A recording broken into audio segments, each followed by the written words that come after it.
Congressman John Lewis of Georgia, the Democrat, the legendary civil rights leader. All right, you see the parade. It's continuing, Anderson, down Pennsylvania Avenue, not very far away from where we are. In fact, right now, we're high above this parade route. Remarkable to see all these military platoons, the Army platoons, Marines, the Fife and Drum Corps, Commander-in-Chief's Guard. We don't get to see this sort of thing very much in this country, but it is always remarkable when we get to when we're able to. All right, we're going to take a quick break, but continue our special coverage. There it is, the presidential limo inside Barack Obama and Michelle Obama, the First Lady of the United States. Actually, we're not going to take a quick break. We're going to continue our coverage. You see this parade route moving down. They're coming, they're approaching where we are here at the museum on 6th and between 5th and 6th on Pennsylvania Avenue. Soledad, John Lewis lived to see this moment, and we all remember what he went through, and it really wasn't all that long ago, within the lifetime, not only his lifetime, but a lot of people's lifetime right now who are watching. Remind our viewers what he went through. Yeah, you know, he told us yesterday that he didn't think he'd be able to make it through the ceremony without crying, and he has been crying really the entire weekend. Of course, he was a pioneer in the civil rights struggle, a close associate of Martin Luther King Jr., beaten brutally, really committed himself to fighting segregation, but also, you know, some of his words have been echoed by some of the young people who are so excited to be part of this parade. Told me the same thing. I don't think I can march in the parade without crying. I'm going to try to make it through. It's been really exciting. I mean, you think that there's some 1,300 applicants, 3 times the number usually for inaugural parade.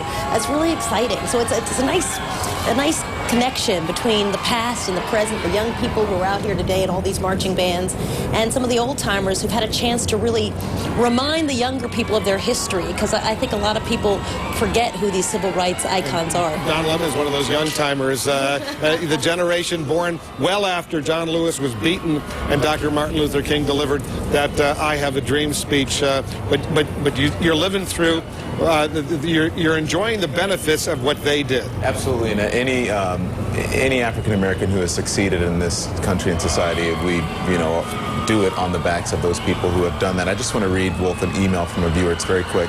And it says to Don Lemon, when the cameras focused on the motorcade that read USA 1 with Barack Obama in it, it felt so surreal. I cannot stop crying. I feel my struggle and march with MLK and Reverend Jimison from Mount Zion Baptist Church in Baton Rouge, along with students from Southern University. It was all worth it. So that's a sentiment that's coming off of that today. David Gergen, it was all worth it indeed, because this is a moment so many people wanted to see, so many people thought they'd never see. Absolutely, and John Lewis is in the forefront of that. He wrote a memoir 2 or 3 years ago that's very worth reading by the younger generation about his experiences. And he was just a young man, but he was an organizer of the March on Washington in 1963, and he was given a place on the podium to speak. They limited how long he could speak. They gave him 5 minutes, but he gave a terrific speech. That was in 1963, and of course in 1964, he was in Selma. And he got his head beaten in. He had a concussion on the Pettus Bridge. You think about how young they all were. I mean, Martin Luther King Jr. was 26 years old when he started organizing the bus boycott in Birmingham, Alabama. Fred Gray was 24 years old when he was representing Rosa Parks and bringing that case to national attention. That's what the spirit that they're rekindling now. These young people out here want to be that new generation of young leaders. The President of the United States, Barack Obama, and the First Lady of the United States, Michelle Obama, in that car, that limousine. They're moving down Pennsylvania Avenue. They're heading towards that reviewing stand over there at Lafayette Park outside of the north portico of the White House. We'll continue our coverage of the inauguration of Barack Obama in just a moment.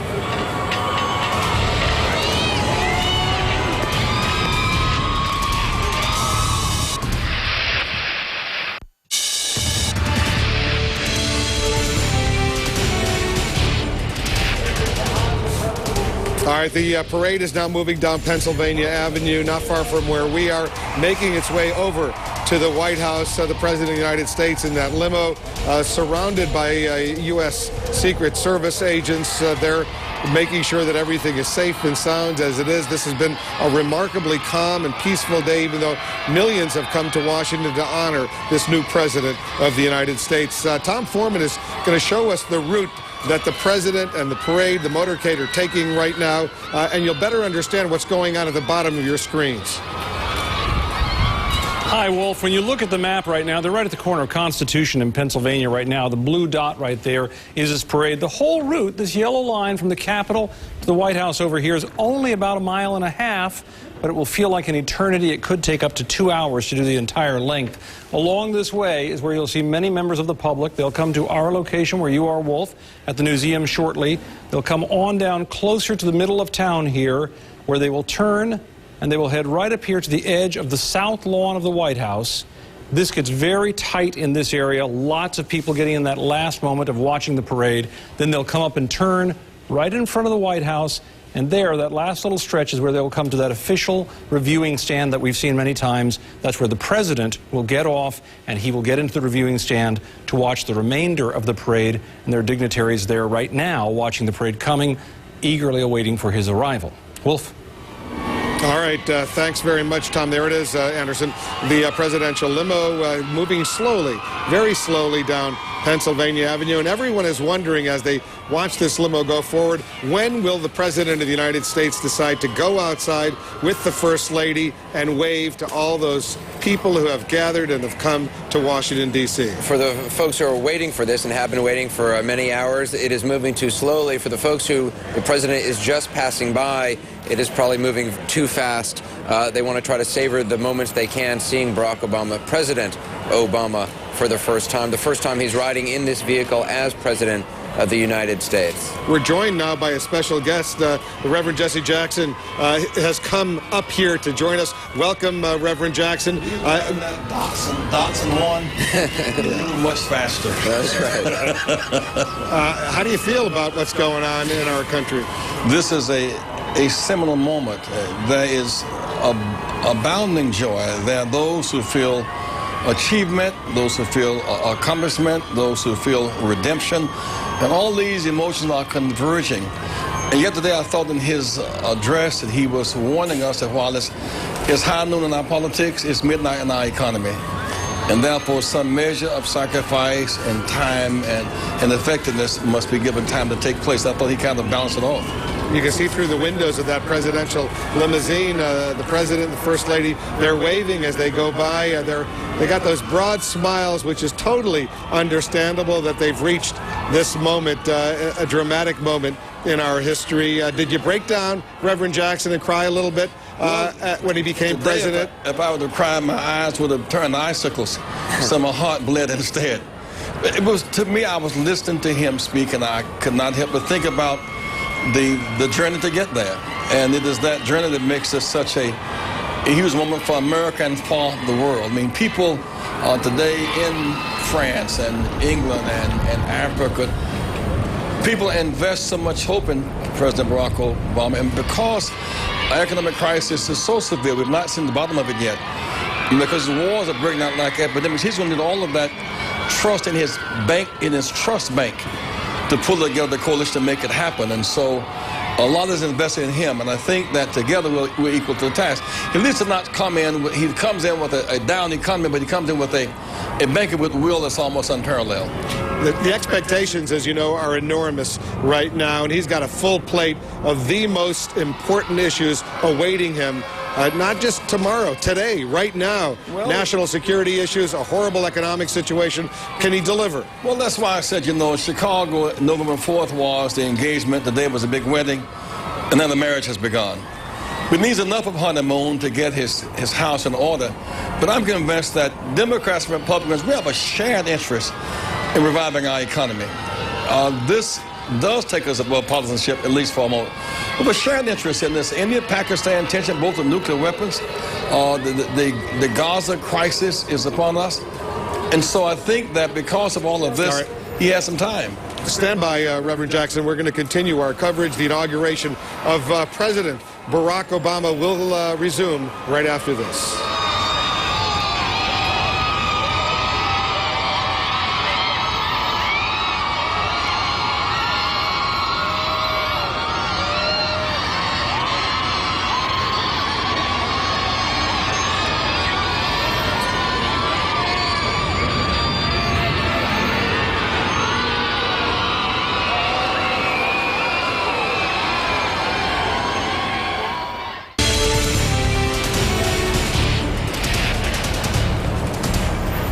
our viewers in the United States and around the world, you're in the Situation Room right now. We're continuing our coverage of the inauguration of Barack Obama. We want to welcome our viewers. I'm Wolf Blitzer here atop the roof at the museum. You're looking at these live pictures of the presidential motorcade making its way down Pennsylvania Avenue toward the White House, where crowds have gathered all along the way. Lots of excited folks standing by to get a glimpse of the President of the United States. And we're all wondering, at what point will he actually get out of that limousine together with the First Lady, Michelle Obama, and start walking a little bit and waving to some lucky people who will get an opportunity to get a quick glance of the first couple. Anderson Cooper is here helping us with our coverage. Anderson, you know, it's been a remarkably historic day.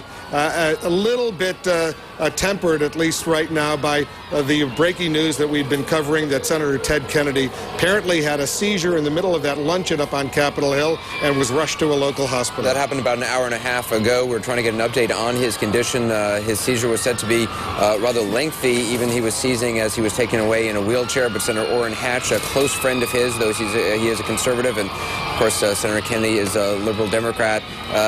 Orrin Hatch saw him being loaded into the ambulance, and Senator Kennedy kind of smiled a little bit to him. Orrin Hatch saying he thought that was a sign that perhaps the senator would be okay. So we certainly hope that is the case. Barack Obama gave some short thoughts towards Senator Kennedy, but this is a day of tradition, a day which moves forward despite that problem. And we're just getting late minute reports that seems to be doing a little bit better. He's been speaking to his family, Senator Kennedy, and we of course only wish him the best. Soledad O'Brien is here helping in our coverage as well. David Gergen, our senior political analyst. We have a special guest, the Reverend Jesse Jackson, who is here as well. You know, we've been seeing a bus, Reverend Jackson, and I want to see if we can get that shot. It's a metro bus along this parade route. It looks to me, and you know a lot better than I do, once we show our viewers this bus, if we have a picture, you'll see it at some point, of a bus that was involved in the Deep South, in Birmingham, perhaps, back in the 60s in the Integration Civil Rights Movement. Are you familiar with this, Reverend Jackson? Not here, but the great victory, of course, in Montgomery was about the Montgomery bus boycott and public accommodations. It took us 9 years to win that battle. So in some ways, it is Dr. King honored yesterday. The prophet, Barack Obama, the president today, this kind of prophetic presidential connection. To me, that symbolism, that calculation is a kind of embrace of the civil rights struggle that made his victory possible. It's a bus that commemorates, recalls the civil rights era. That's what we're told about this bus. But you can draw a line from Dr. King at the Lincoln Memorial to Barack Obama on the west side of the Capitol. Well, one part of the line is the day we spoke in Washington, he spoke in Washington, D.C. was on the military lockdown. Hold on a second. Hold on, guys. It looks like something is happening in the front of the car. One of the Secret Service agents has decided to get out. And now let's look and let's listen. Take a look.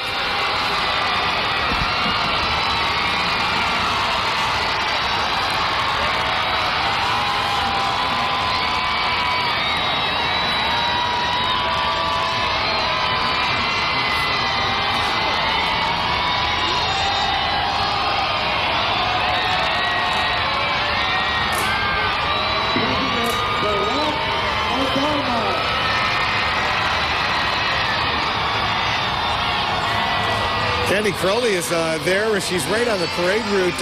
You can see what's going on, Candy. You've got an advantage over all of us because you're moving along together with them. Absolutely. Obviously, you see both of them out now waving. I have to tell you, the minute they got out, this crowd went crazy. It's, boy, maybe 12 deep where we are at this point. They're beginning to pick up the motorcade a little bit. I don't know if you can tell. He's dropping it. He's pretty crisp pace at this point. Candy, I'm gonna interrupt you, Candy, because unfortunately we're having a really hard time hearing you. The crowd there so loud, understandably so. We're going to come back to Candy shortly, but look at this. This is the President of the United States. This is the First Lady of the United States. Reverend Jackson is here with us. You see this picture going out not only to our viewers here in the United States, but around the world on CNN International. Reverend Jackson, it sends a powerful message. This is a similar moment. Dr. King's speech was not so much about the dream, it was about the broken promise of a day like this. He dreamed it would happen, and it's happening, and we all seem to feel so good about this moment. They represent America already so very well here and around the world. It's amazing indeed, and you know what? The weather has cooperated, Anderson, to help us better appreciate this historic day. It might be a little chilly out there, but it's sort of sunny and nice. No rain, no snow, no bad weather effects. Because it's not in Chicago. That's why. Let's listen into the crowd.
gentlemen, on the flag.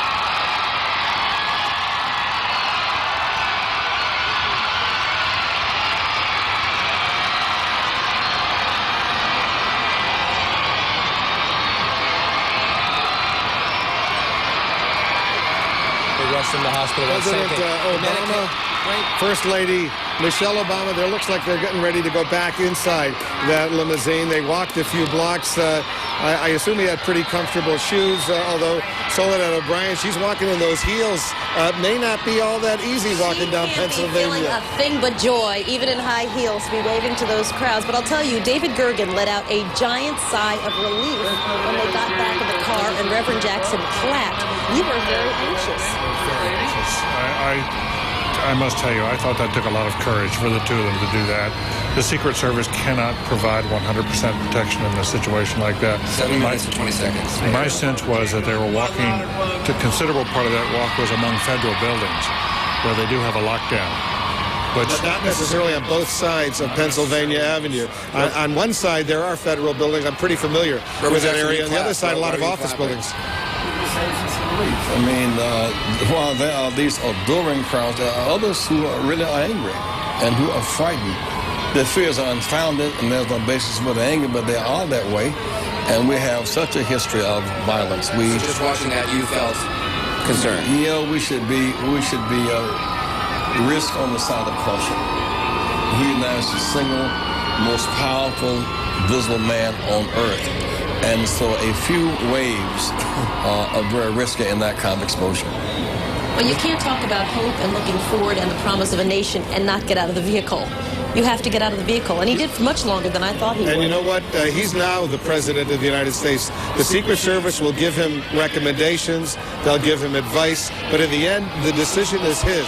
And if he says, you know what, I want to get outside of this limo and walk a few blocks, they'll say, yes, sir. They may try to discourage him, but they'll say, yes, sir. It's great optics. You know, it really looks good, and he's that kind of Harvard basketball player. He's that kind of courageous kind of fighter. But in these coming days and now years to come, a lot must change in terms of even appreciation of danger. Well, you're right. He's president. He makes a decision, but it's a risk. And I must say, I think to go to Soledad's point, I think he showed a lot of courage and showed that he's willing to live up to his own convictions. You can't urge everybody else to do the hard work. And again, you know, we talked about that presidential bubble that he now fully enters, but he's going to have to figure out ways to crack through that bubble because, as he talked about with his BlackBerry to John King, you've got to reach out to the people who helped put you there. We've been speaking a lot about that moment that occurred when he was sworn in as President of the United States, and we had invited people who were in the crowd to take a picture and send it to us. John King is standing by. He's got a much richer version now of that photo synth, that dramatic shot of Barack Obama being sworn in. John, show it to our viewers. It is remarkable, Wolf, and we are grateful to our viewers for helping us out with this groundbreaking technology. We showed you this scene earlier. We call it the moment because Barack Obama is taking the oath of office. This is a wider shot. You see, here he is up here. You can't see him yet. You see the stand. You see these people down here. Now, I'm going to zoom in a little bit closer. See, we're going to come in down here, and I'm going to pull this down a little bit so you can come up here. And then we come in closer right here. And here we go. If you pull this out, let me come up closer still. And we can come in. We can zoom in on... Look at this when we stretch this out. Right here. Look at his hand on the Lincoln Bible.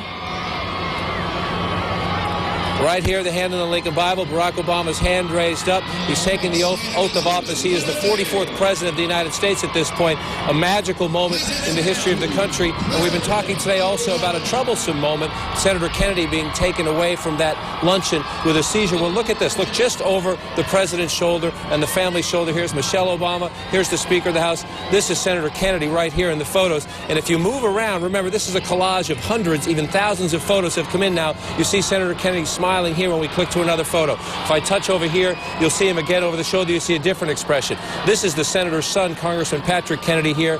If you touch over here, you move over a little bit here, you see the big smile on Senator Kennedy's face, how happy he was to be here for this historic moment. As we look through these photographs again, and Wolf, they have come in the thousands. I want to tell you someone else. We haven't found her in our photos yet, but we're looking for her. But she's joined us now. Up there for this magical moment was Donna Brazile. Donna, you're right up close, closer than any of our group. Tell us what it was like. John, it was one of the most important moments of my life. I was seated right next to the entrance where all of the VIPs came to the platform, and I had great seats, compliments of Senator Feinstein and Speaker Pelosi, and I was able to take great pictures of all of the dignitaries. But beyond just being there, I just felt the weight of history. I felt generations of people who struggled to see this day, and it was just so special to see members of Congress, dignitaries from all over the world seated together cheering the new president on. You mentioned earlier you saw Clarence Thomas, a conservative, but the first African-American on the Supreme Court, sitting up there as well. I had a brief chat with him as he walked down the stairs, and we shook hands. He's from Georgia. I'm from Louisiana. I said, Louisiana's in the house. He said, Georgia's in the house. But later I saw him when President-elect Obama was speaking, and I don't know if he was yawning, if he was tired, but he was dabbing his cheeks, and it was a very special moment for all of us on that stage today. More of your thoughts in a minute. I want to take our viewers back just to show you the synth one more time. Now, how are we doing this? We have much more detail now because viewers are helping us out, and this is how we do it. These pictures are coming in by the thousands, Wolf, and you have a common point of reference. You see the flags on the Capitol in this photograph here? Well, guess what? They're also over here. And the synth computer hooks them all up by point of reference. So you start in tight, you pull back out more, you pull out more. You can get a perspective, excuse my arm, looking at the Capitol from this side. And, of course, you can get right in up close as well as Barack Obama takes the oath of office and becomes the 44th president of the United States. Sometimes you can get a little too close, as you see there. But this is the collage. This is how it all began. Viewers sending these photos into the moment at CNN.com. And, Wolf, I believe now Tom Foreman's going to help explain to us, and you're going to get to him just exactly how we're doing this. Right, John. Tom Foreman is standing by. He can tell our viewers who want to participate in this and want to see this remarkable photography that's going on, three-dimensional. Tom Foreman is going to show us that, but just in a moment, he's getting ready for that. These are live pictures you're seeing from the reviewing stands here at the Pennsylvania Avenue. This parade continuing down Pennsylvania Avenue, making its way over to the White House. And if you're watching this, wherever you're watching this or watching it online, if you have photos that you were on the mall from any angle of the Capitol, send them to us at themoment@cnn.com. You can also actually view the photo on cnn.com as well. We'll have a lot more about that coming up with Tom Foreman. But again, the crowds are just cannot be any more excited here. No, especially during those 7 minutes plus when he was out of the car together with the First Lady. They walked a little bit, smiled broadly. You can only imagine all those folks on both sides of the street, how excited they are. I think Tom Foreman is ready now to show us how people can go take a look at this remarkable collection of photographs, thousands of them that have come together to give us a unique vantage point of what we're calling the moment. Yeah, Wolf, this is a terrific thing that you can do at home, and that's what makes this so interesting. Go to CNN.com, go to the politics section, look up the moment, and you will see things like you've never seen before. Look at how you can zoom in on this. You can do this right at home. Look, here's a guy with a camera who is helping take some of the pictures that we relied on for this very project. But as you move in and you look at the project and you look around, one of the most fun things you can do is explore on your own to see things that otherwise you would never see. Here's Barack Obama smiling as he gave his speech. As we move up into the crowd a little bit, you get a better sense of who is watching him and how they were reacting to things. Go through the crowd and sort of look out for people who you might find, who you might be interested in. Let me make this come up full size so you can see this all the way. You see this crowd over here? I'm going to bring this image up, and I'll zoom in just like you can zoom in at home. And then you can just look through the faces and see who's out there. And as you move down through the crowd, you might be surprised who you find. In this case, look, it's actor John Cusack, a big Obama supporter. Over here is Steven Spielberg. Next to him, Kate Capshaw. And if you move all the way down the road down here to where we get into the area where many of the governors were as they were watching this event, look who else we find down here. We zoom in and we find, here's Governor Charlie Crist down here, Governor Kathleen Sebelius, and just in front of them, if you look very carefully, I don't know if I can get him to come up here where you can easily see him, right there is Governor Arnold Schwarzenegger. Get into this picture and look around. It'll let you feel closer to it than you've ever been, and you can do it right from your own desk. Wolf? And the way to do it is to go to CNN.com/themoment, and you too can see all of this. I'm seeing these live pictures. There's the Vice President, Joe Biden. He's continuing to walk outside his limousine down this parade route. Earlier, we saw the President and the First Lady walk outside for about 7 minutes and 20 seconds. We were trying to take a closer look at that. But Joe Biden is now walking. He's one happy guy, I got to tell you, Anderson. And there's the presidential limo inside the president and the first lady. Reverend Jackson, who's our special guest joining us here. It was interesting. Someone came up to me in the mall yesterday and pointed to a button on there which said the new first family, and it had the entire Obama family. And they kept saying, pointing to it, just saying, you sort of wonder in their expression, this is the new first family. Do you think it's really sunk in? The full impact of what all this means? It's getting there, you know. There is just the esteem from overcoming such odds, really, in such a relatively short period of time. All the symbolism, like the steps on the Capitol built by slaves, and they couldn't walk up the steps, that kind of stuff. Blacks, the only cook in the White House, could not sit there except as a guest. That kind of stuff is so it's esteemed for so many people. But I saw many grandparents and grandchildren today. Before I die, I want to see that type thing. But beyond the esteem, there was also the sense of redemption, where others felt that this was their thing. If I've ever seen a multicultural, multiracial event that would share the excitement there was today. All right, hold on, guys. I'm going to continue our coverage of this parade. They've now made a right turn, the motorcade, off of Pennsylvania Avenue out to 15th Street. They're going to be moving up 15th Street and then making a left over to Lafayette Park in front of the White House. We'll continue our coverage. We're here in the Situation Room. We're watching all of this for you, together with you, to our viewers in the United States and around the world. Our coverage of the inauguration of Barack Obama will continue right after this.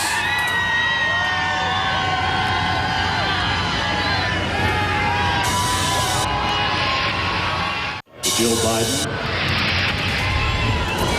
They get right up on us. We'll give him a great big greeting.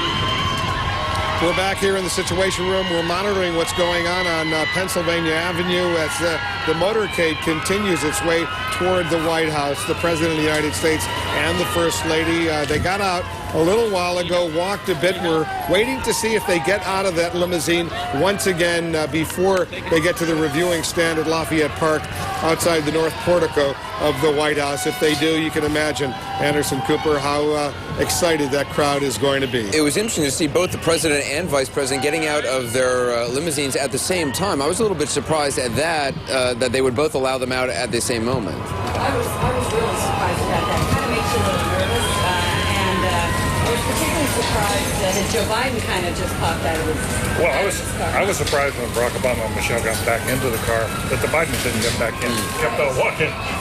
That was like, whoa. If you're Joe Biden, you want to savor. This has been a long time coming. You don't want to let it pass up. came in fourth in Iowa, right? Yeah.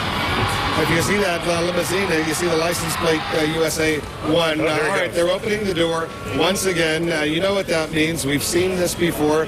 He's about to open the door, and Barack Obama and we assume Michelle Obama will walk out of that limousine and get ready for an excited crowd once again. And you know what? Let's listen in.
By the way, that bus that you're seeing going before the reviewing stand outside Lafayette Park, that's what's called the Rosa Parks bus.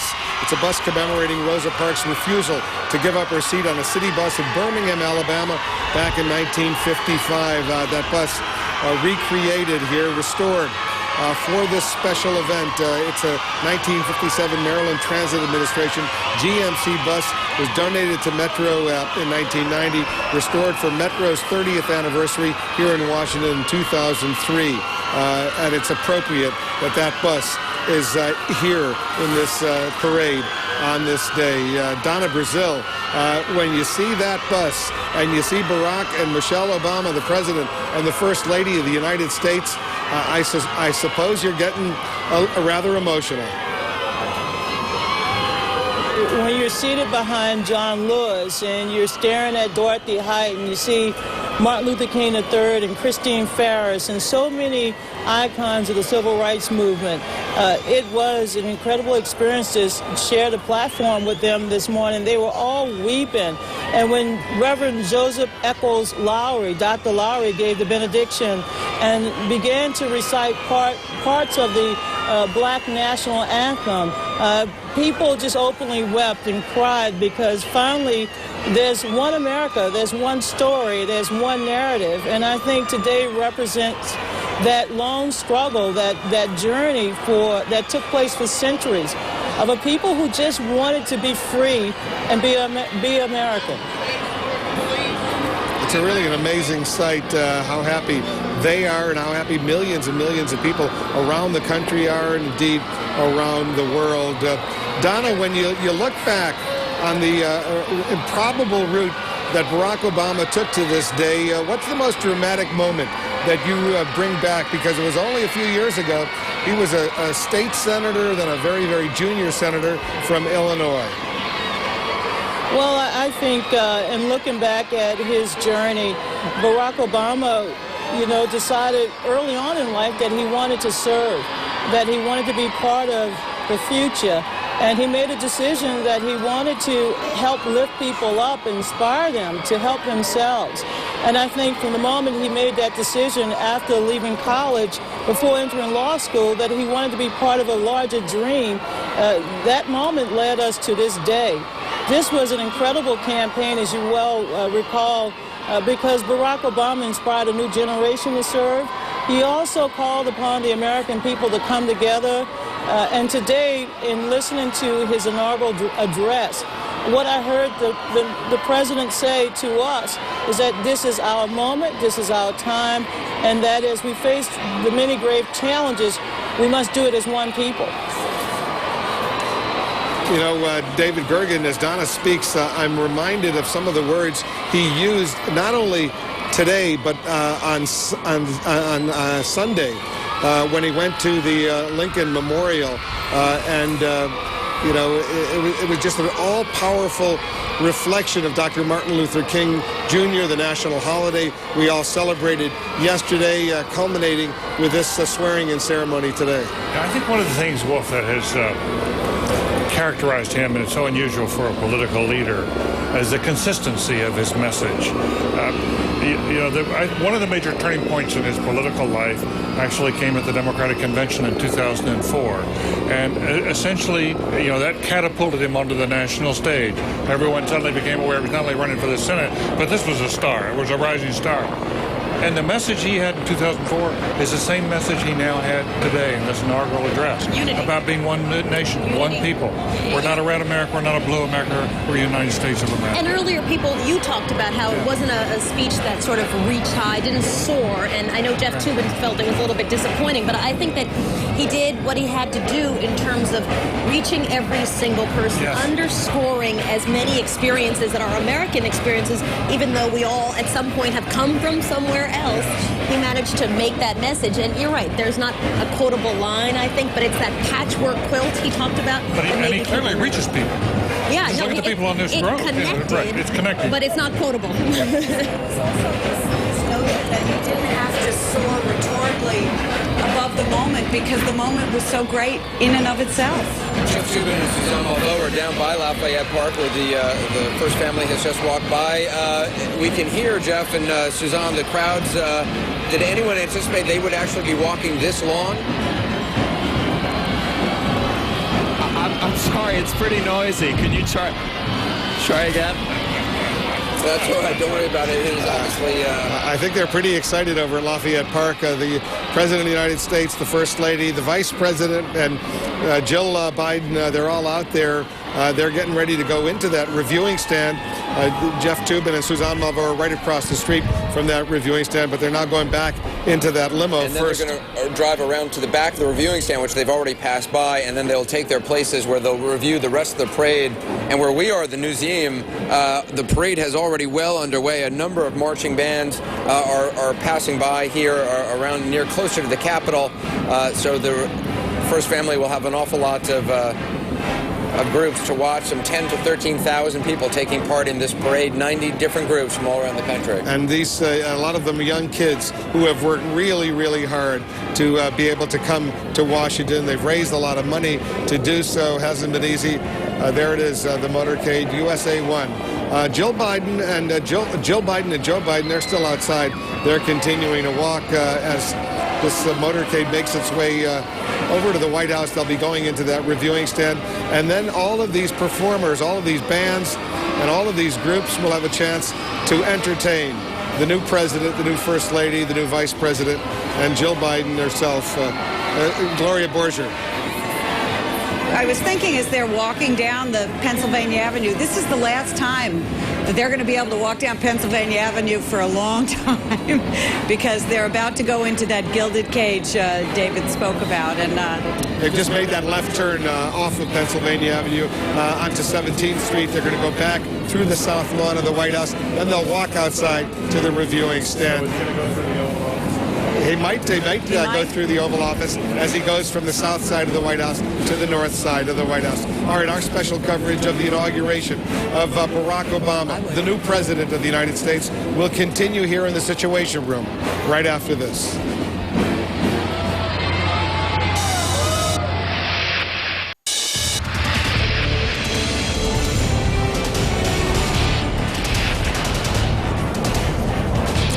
There they are. That's the south portico of the White House. And we're back here. Our special coverage of the inauguration of Barack Obama continuing in the Situation Room. The President of the United States, the First Lady, they are now back at the White House. First time they're coming to the White House now as President and First Lady. They're going to go through the White House, through the south entrance of the White House. I don't know if they're going to spend some quality time in the Oval Office, go to the residence, what they're going to do. They can do whatever they want there. They're the President and the First Lady. But at some point, they will emerge from the north side of the White House, the north portico. They'll walk across the north lawn, going out to the reviewing stand that's been built right outside. There you see the north lawn of the White House. At the bottom of your screen, you see the reviewing stand. They'll go in there to watch this beautiful parade. The thousands who have come to Washington to participate in this celebration, a new president of the United States. Soledad O'Brien is with us as well. Last time I interviewed Barack Obama, he was in his Senate race in Illinois, and it was a tightly contested Senate race. And people would stop him on the street on bicycles, and he was just out and about walking around. And it's such a difference to today where never again will anyone bicycle up to Barack Obama to say hey and shake his hand. As of today, he is inside that White House and inside that bubble. You can only imagine, Gloria, how he must feel and how Michelle Obama must feel. They are now in their new home for at least the next 4 years. Well, they've had the move has been pretty easy, I would have to say, because they walk into the White House and their furniture has been moved in. And David and I were just wondering during the break whether, in fact, President Obama would stop in that Oval Office and pick up the note that George W. Bush has left for him to read before he goes to the reviewing stand, whether he'll sort of swing through the Oval. I would think he would. What is that note? Is it advice? It's traditional, just a traditional, and it's usually a brief note from the outgoing president, very personal advice to the incoming president. And they rarely see the light of day after that. The Bush. But they always leave. It's a very traditional. They always leave that note in the upper drawer of the Oval Office desk. the outgoing president for the incoming president, and I wonder what President Bush has told President Obama. The outgoing press secretary often leaves for the incoming press secretary a bottle of whiskey. You'll need it. There was an open letter to Malia and Sasha in the Wall Street Journal today from the Bush twins. Oh, really? Wrote a note about what they could expect and what they should hope and get out of their experience in the White House, calling this place, such a fabulous place to live and experience.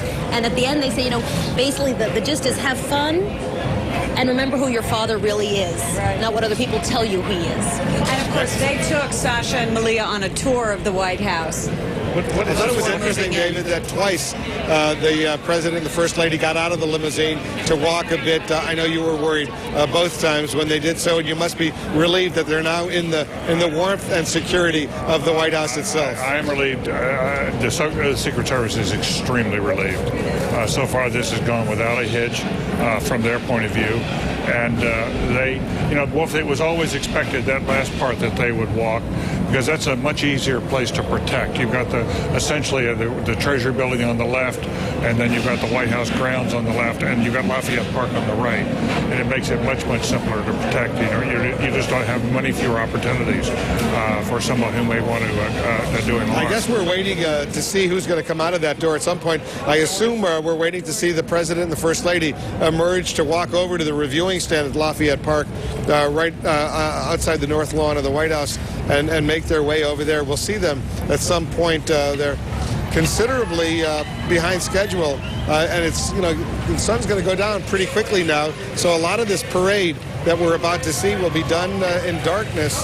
There you see this magnificent reviewing stand that they build every 4 years outside the north lawn of the White House. And it is indeed magnificent. All right, we'll wait to see Barack Obama and Michelle Obama. Our coverage here in the Situation Room of the inauguration of Barack Obama continues right after this. Post-inaugural parties. Larry King Live. CNN tonight at midnight.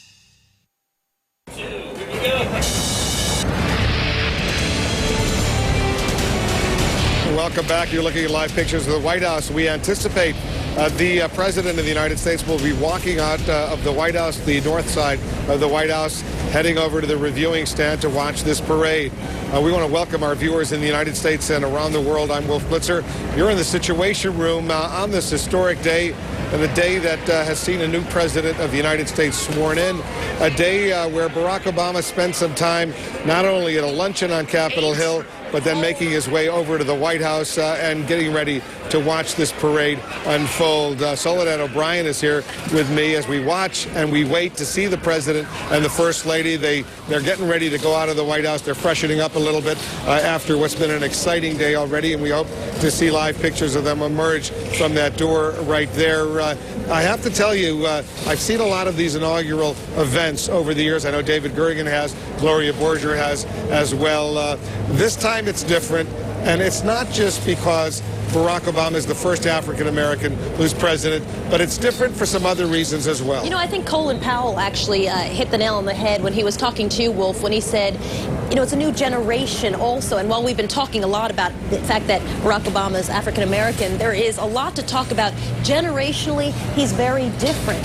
The fact that the embrace of technology not only gave him a big lead in the race, but it also made him different. And I actually think there was a line about technology in his speech when he talked about the different ways. We may use different ways to get out information or something. It was a really, interesting line that to me sounded like a shout out to technology, if you will. There is a passing of the torch generationally here, because when they had that lunch in the Oval Office, he was 15 years younger than anybody else of the former presidents. Both George W. Bush and Bill Clinton are 15 years older than he is, and one of the reasons he connects so well to the young is he's so much closer, both in age but also culturally. Yeah, he understands the music. He has the cultural signals, and he connects well. And I think that's one of the reasons he stirs there their idealism. His story is one that they can relate to more than they can relate to a George W. Bush story. I think that's also politically what concerns a lot of Republicans, because a new generation of voters has been engaged.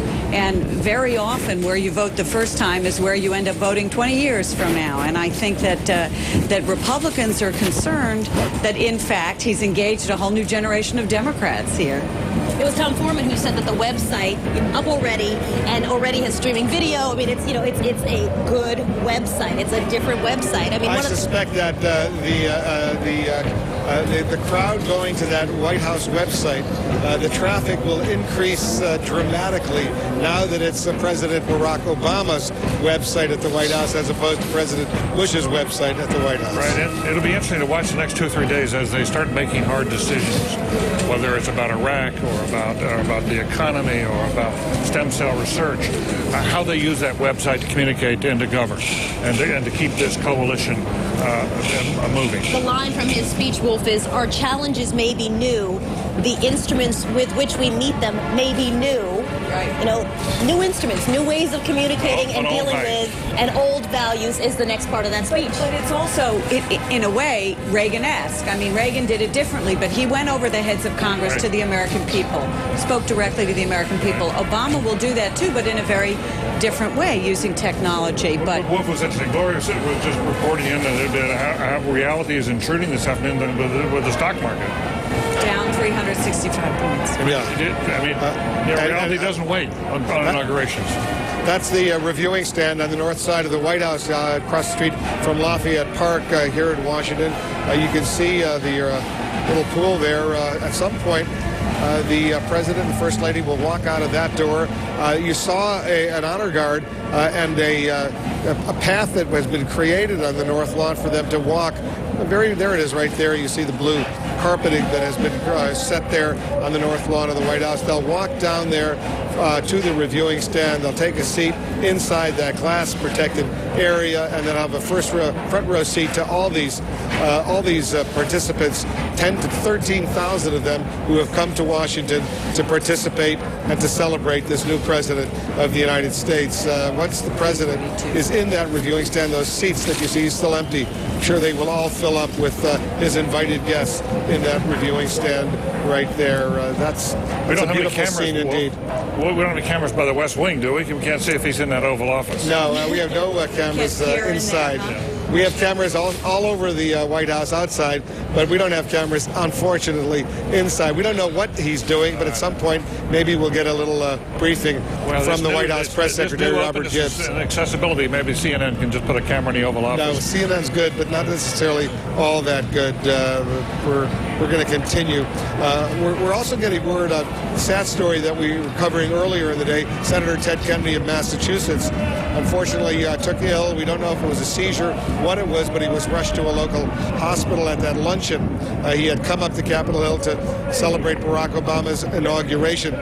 We're now told by his colleague from Massachusetts, Senator John Kerry, that Senator Kennedy is alert. He's in good spirits, expects to spend the night in the hospital, which is totally understandable. Senator Kennedy, according to Senator Kerry, his Irish is up. Which is encouraging to hear for all of us. That's good news, given the fact that Senator Kennedy, as we know, last year suffered a brain tumor, had surgery, and had seizures last year. Let's hope for the best. There you see the new Vice President of the United States and his wife, Jill Biden. They're walking towards the White House from the area of the old Executive Office building. They've wrapped up their participation in the parade, and they'll be joining the President and the First Lady in the reviewing stand as they go forward.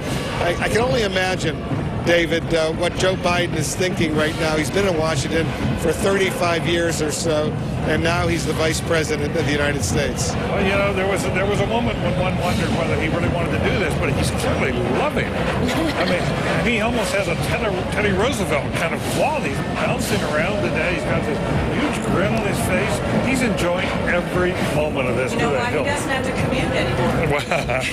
He used to take the Amtrak home to Wilmington every night. Well, that's right. Now, if he'd been the Vice President, he wouldn't be in that. I mean, if he'd been the Secretary of State, he wouldn't be in this parade, right? That's right. That's right. He just lives on Massachusetts Avenue now. All right, guys, as we watch Joe Biden and Jill Biden make their way to the reviewing stand, I want to go to Tom Foreman because he's got something we've been promising our viewers for some time that they would see. The first image from a satellite of what happened at that moment when Barack Obama became president. A remarkable shot indeed from space, Tom. Yeah, Wolf, I think this may be one of the real shots of the day, the thing to look at. Look at this down on the ground. This is the mall. And these dark masses here that look like anthills down here are the enormous number of people that packed in around here. Over here, right up at the Capitol, you can see all the official seating up there. That's just all dark up in there. They're going to come in very tight on this picture so you can really see it. Every one of those dark, dark little specks there, those are all people. They're wearing all sorts of different colors, but they're all so packed together, it just looks like a mass of ants there. And as you move away from the Capitol down the mall, with each little place, you see another deep clustering of people right in there. Let's go back over to the Capitol for a minute. I'm going to walk right up here to the screen and show you. This is the Capitol right there. This is where Barack Obama was standing. And all of this is people, a solid mass of people. And as you work your way down, you start seeing more and more people gathered that way. You can see that they go in clusters here. At every road, they push forward to the barricade. Then you go back to the next one, they push forward. So it's just as dense back here as it is up there with these little gaps in between. Further back you go. And then here at the Washington Monument, look, two enormous clusters of people. Way back here, this is about 1.5 miles. Interrupt because here comes the president of the here comes the president and the first lady with Sasha and Malia. He's saluting the troops. He's now their commander-in-chief. They're going to the reviewing stand. What a beautiful family. What a beautiful shot.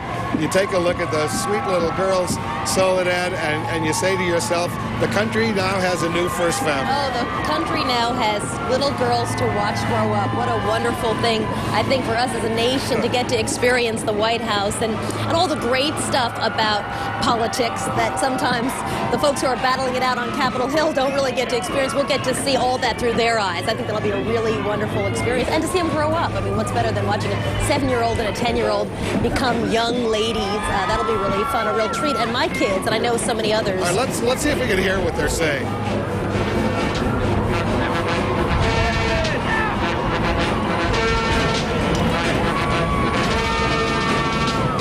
Ladies and gentlemen, the President of the United States, First Lady Michelle Obama, and their children, Sasha and Malia.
So he's down in the reviewing stand. We see John Podesta there right in the middle. He's a former White House chief of staff, but he was leading the transition for Barack Obama. Invited guests. What a hot seat this is to be in the reviewing stand together with the president, the first lady, their two daughters, as this parade gets going outside the White House. I would venture to say, David, the hottest seat in town right now. It's a very big honor to be in that. I've had the occasion to be there before, and it's one of those memorable experiences you just don't forget, being up in that reviewing stand. And I'm going to be curious now to see if that pilot of that U.S. air flight who was up on the platform this morning, that was a surprise, whether he's the kind of person they'll have there. They'll have a lot of personal friends, and the John Podestas, people who helped to get them there, who deserve a place in that reviewing stand.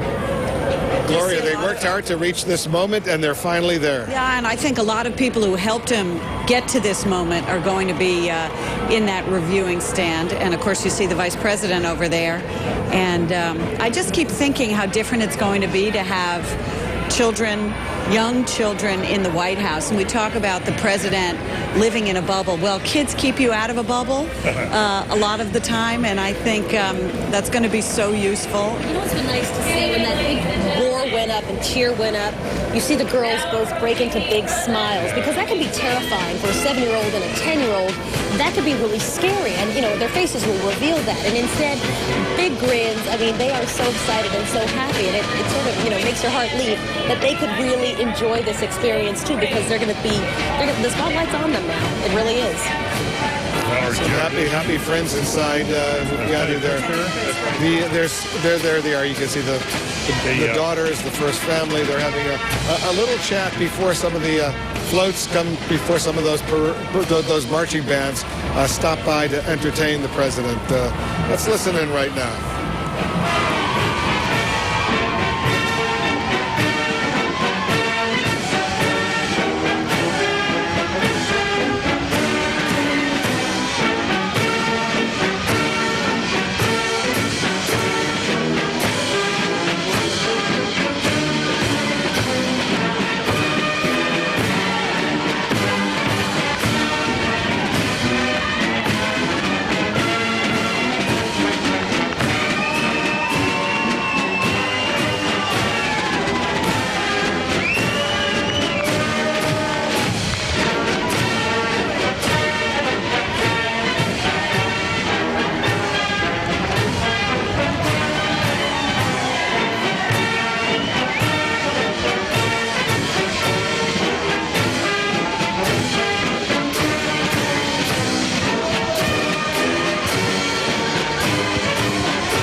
This is the Punahou High School Marching Band from Honolulu, Hawaii. It's making its first appearance here in the inaugural parade. This marching band represents Barack Obama's former high school in Honolulu. Wow, this marching band has come a long, long way, and it's going to be it's performing right now for the new president of the United States, a graduate of that high school.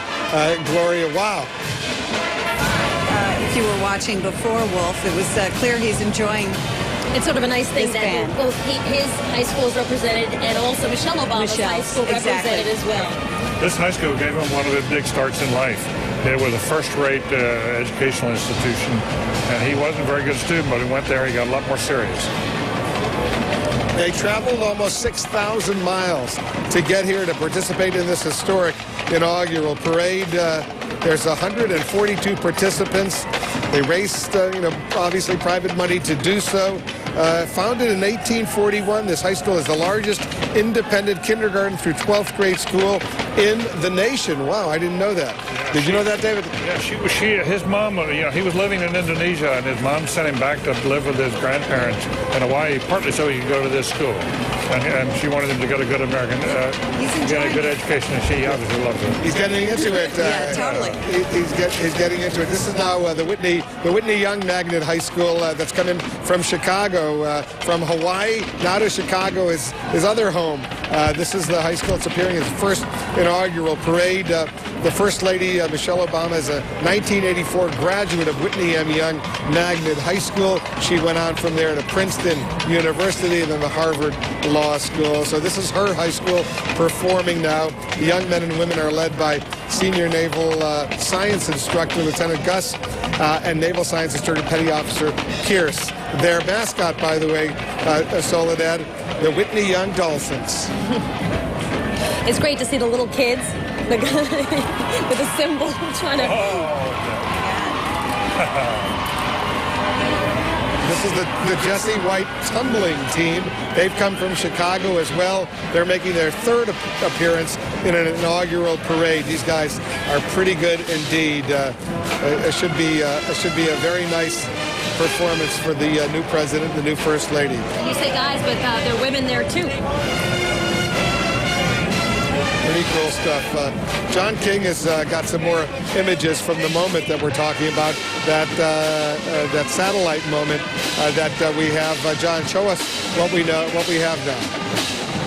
Well, Wolf, as you know, Tom Foreman just showed us this remarkable satellite imagery. Using the magic map here, we can zoom in a little bit closer for you. I want to start with this image. This is the United States Capitol. Everybody can recognize that. And you'll notice, you see the grass out here. There are no people here. This is an image taken by the GOI satellite. This is back in late December. Now, I'm going to reach across here. Hopefully I won't get in the way. And I'm going to bring this forward to today. And watch the lawn here. This is now 11:19 this morning. See that? That is a full house on the grounds of the United States Capitol because Barack Obama is down here at this point. The picture gets a little grainy when you get in this close, but you see the Capitol, see all the people. Here's the reviewing stand out here and the crowds gathered. I'm going to shrink it down a little bit, and we're going to come out. He's taking the oath of office here and speaking in that inaugural address to the masses out here on the mall. And you see here's the reflecting pool just across from the Capitol. Again, you see a swarm of people here. Looks like a hill of ants, something like that, as Tom Foreman just said. Those are people there coming in from this GO1 satellite image. And as we go through this, more people down here as we come down the mall. We believe we are making history here in the sense of the fastest non-military turnaround of a satellite image, thanks to GOI and this satellite. Again, a swarm of people here as you come down the mall. You see the crowd there. And to make the point, I'm again going to go back in time here. This is December 19th, and you see the grass on the mall. Now we're going to come forward to 11:19 this morning as the ceremonies were getting underway up in the Capitol. We're going to come down the National Mall. Let me shrink it down a little bit so you see what we're looking at.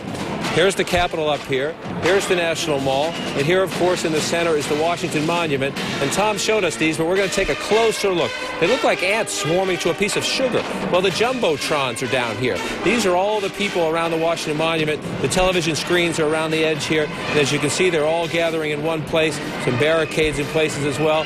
And again, now we're going to come back down. We're going to go further down the National Mall, all the way out here. This is the Lincoln Memorial. Now, some might have expected larger crowds down here when you get toward Lincoln. As you notice, there are some people gathered here, and again, the TV screens are here. And just for perspective, one more time, let's go back. This is late December. This is a normal day down here. You see some people walking along, but there are no crowds. Now we'll come forward, and you see these areas have filled in up here. Again, there are the big TV screens are here. Not as many people as here as some might expect. And Wolf, before I go back to it, I want to close this down. You know this real estate very well. You come to the Washington Monument. You head up this way, you get to Pennsylvania Avenue, and this is Barack Obama's new home. The south grounds of the White House here, the White House mansion right here in the middle, and at the moment, you're watching the first family watch the parade from this reviewing stand right out in front of 1600 Pennsylvania Avenue. Pretty remarkable technology, Wolf. It's amazing that we got that quickly. By the way, CNN.com is where you'll be able to see that satellite image as well as the photos, the dramatic image we took of that moment. We're watching the parade in front of the White House. The first state, you know what the first state is? That would be Delaware, David Gergen. Is that right? First state to certainly to ratify the Constitution was Delaware. Wolf, I'm curious from John King's report, does that give us any better sense of how many people might have been on the mall, how many people came to the inaugural? Do we have any estimates at all from anybody? No, not yet, but we're working on it. This is the Paul Laurence Dunbar Senior High School Marching Band. They've come in all the way from Washington, D.C. A far ride from Dunbar High School to Lafayette Park here. This band has won many honors, many awards across the United States. Recently, the band won top honors for drumline and drum majors at the Gator Bowl in Jacksonville, Florida. Dunbar, by the way, is the first public high school in the United States constructed for African American students, and they're now performing for the president. Our coverage of the inauguration of Barack Obama right here in the Situation Room will continue after this short break.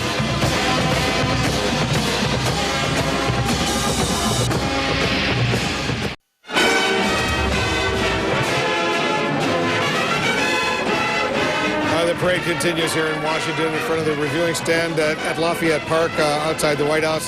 The President of the United States and the First Lady, there's Joe Biden as well. They're in the reviewing stand. They're enjoying all of these participants who come from as far away as Hawaii. There's the First Family, the entire First Family, the daughters, Sasha and Malia, and the First Lady, Michelle Obama. They're continuing the parade. Suzanne Malveaux and Jeff Toobin are right across from the reviewing stand. You've got a great view there, Suzanne. We absolutely do. Well, really quite amazing to see. You can see directly into the reviewing stand the responses, reaction from the First Family. And also, there's been a lot of talk about this bubble that the Obamas will be in, but we've seen some faces, familiar faces of some friends from Chicago, Marty Nesbitt and his children, Eric Whitaker. These are really going to be critical to the family, to Barack Obama and his little girls, of course, to make sure that they have those visits with their friends from Chicago. They are going to be frequent visitors here at the White House. They made a decision not to actually move all of their families here, but they have been for years coordinating schedules for soccer games and plays and things like that. So it's those close family friends who are here sharing this moment that are so critical to this family and what they talk about, staying normal, being just a normal family with friends, close friends, and others. It's funny because in doing the documentary, the Obamas got a chance to meet a lot of his close friends, and they fondly call Michelle the taskmaster, the one who had that schedule organized and made sure that everything ran on time and kids got to school on time, that type of thing. And they have a whole community, a host of people who are here with them celebrating this moment, but also will be regular visitors and part of their community. That will remain. Jeff Toobin, as you see what's going on, you've probably got a little different perspective. It is, one thing that has struck me, Suzanne and I have been staring at this reviewing stand for several hours, and in this reviewing stand, you have some of the most powerful people in the country. You have the president, the president's family, the cabinet, the Joint Chiefs of Staff, and I would estimate that about a third of the people on that reviewing stand are people of color, of one color or another, and this is the changing face of America and the changing face of power. It's not just Barack Obama. The Bush reviewing stand looked nothing like this. And I think this is something that the American people and the world is going to see a different face of America for the next 4 or 8 years. And this reviewing stand is just a small preview of how different the face of America is going to look and the face of power in America is going to look in the next few years. And Wolf, it's interesting to note Yeah, who's go actually ahead. here They're pretty excited. I want to bring in Donna. Hold on, Suzanne. I want to bring in Donna Brazil, who's watching this this amazing scene as well. Donna, you know, you've got up really, really early this morning to go up to Capitol Hill. You had a good seat up there, and now you're watching this this parade go on in front of the White House. Later tonight, there'll be all the formal balls that will be going on. This is a long, long day for not only for you but for the country. No question, Wolf. I want to tell you, when I finally arrived to the Capitol, I walked up and went through the Hart Building. I went underground because, of course, I know the shortcuts around Washington, D.C. The first person I laid eyes upon this morning was Senator Ted Kennedy. He was in such a great mood, of course. He was with his wife, Vicki. I actually walked through the tunnel from the Russell Building to the United States Capitol with Senator Kennedy. And I tell you, we did that before 9 a.m. this morning. So my thoughts and prayers, of course, is with Senator Kennedy. He was so enthusiastic. We talked about Bobby Kennedy, his brother, of course, and the fact that Bobby Kennedy back in 1968 saw this moment. He visualized this moment when he said that one day the nation would elect a black president.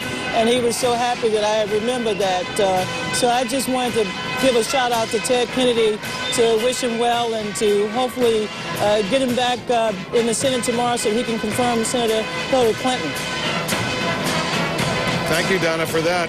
Donna Brazil always has a unique perspective. Soledad, this parade is going on, and it's, I must say, they were behind schedule, but it's only just beginning. There's a lot of these participants coming forward. And you can see already the sun's going down a little bit, and it's getting a little bit chillier, and they've got 13,000 people in this parade, so they've got a little ways to go. But, you know, if you go back to the girls and you watch their faces, you have Sasha leaned over as far as possible to take a look as she's really getting a kick out of the parade, Malia as well. So, you know, clearly, however long it goes is as long it goes, and everybody's going to enjoy it. And we're going to enjoy it as long as it goes here in the Situation Room. Our special coverage of the inauguration of Barack Obama will continue in just a moment.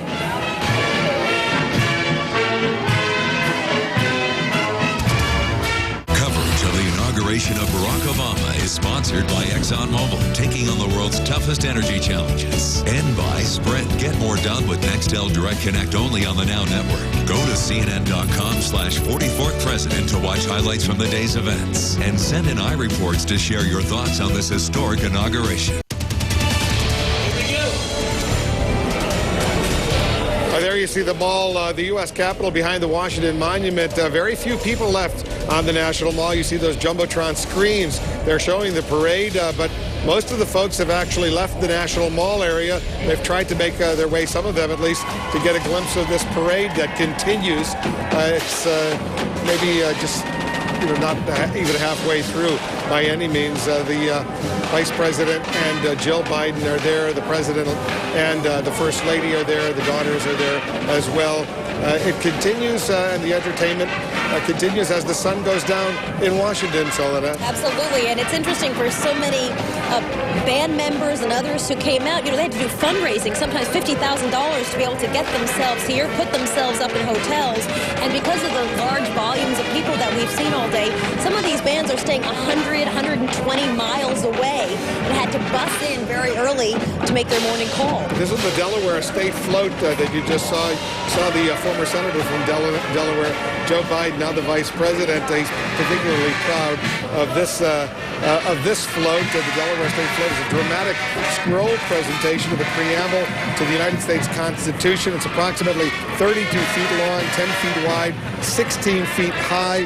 Art from various Delaware icons emblazoned around the float, incorporated into this float's design is the seal of the Vice President of the United States. That would be Joe Biden and his granddaughter right there. And there you see the President and the First Lady. We're getting ready for a lot of high school bands and floats, Don Lemon, as we see what's going on. Oh, it's very interesting, just to finish up on what Soledad said.